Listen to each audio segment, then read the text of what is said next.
आगे बढ़ने का कोई अंत होता है क्या?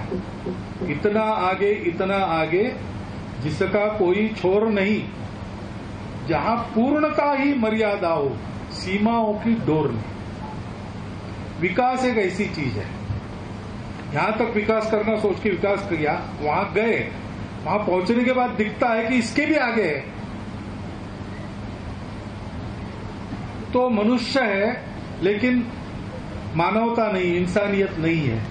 वो मनुष्य बन जाए असली पहले, वहां जाने के बाद उसको लगता है लेकिन मनुष्य से कोई होते अति मानव, सुपरमैन कहते, सुपरमैन फिल्में वगैरह निकलती उसमें दिखाते हैं कि अलौकिक शक्तियां जिनके पास होती, तो फिर मनुष्य अलौकिक बनना चाहता है, सुपरमैन बनना चाहता है, अति मानव बनना चाहता है, लेकिन वहां रुकता नहीं, उसको लगता है कि देव बनना चाहिए, तो देवता बनना चाहता है।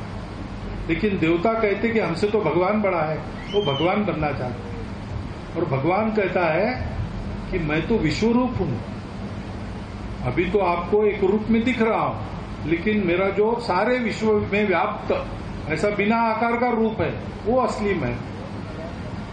तो वहां भी कुछ है क्या रुकने की जगह, कि वहां से भी आगे कुछ है, ये कोई जानता नहीं है।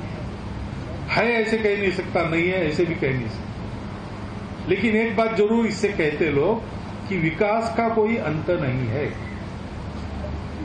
बाहर का विकास भी अंदर का विकास भी, दोनों का कोई अंत नहीं है। ये निरंतर करने की बात है, और इसलिए थोड़ा सा असमाधान रहना चाहिए हम सबको कि इतना सारा किया लेकिन अभी ये रह गया है।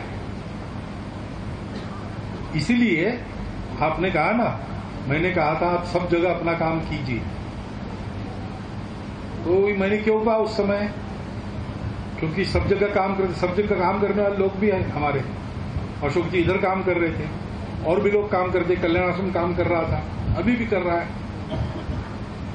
तो एक ही रास्ते पर ज्यादा वाहन हो गए या ज्यादा आदमी हो गए तो टकराते आपस में, इसलिए रास्ते पर नियम रहते, आप बाएं तरफ से जाओ, आप दाहिने तरफ से जाओ। लेकिन ये मालूम है और ये करना भी पड़ता है, फिर भी उस समय ये क्यों कहा मैंने कि ठीक है आपको बाहर के इलाके में भी काम कर सकते हैं, क्योंकि विकास का कोई अंत नहीं। और कार्यकर्ता के मन में ये अनुभव आना चाहिए कि इतना सब कुछ किया और थोड़ा बाकी है, क्योंकि हमेशा और थोड़ा बाकी रहता ही है। और इसलिए यह मत समझना कि इतने इतने काम करते, इतने वृक्ष लगाए अब हो गया, नहीं भाई, हो नहीं गया। वृक्ष लगते रहने चाहिए।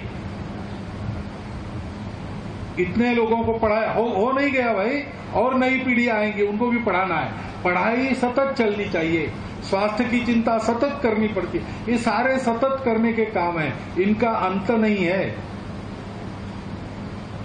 और सतत करने में ही इससे पूरा समाधान सबको मिलता है।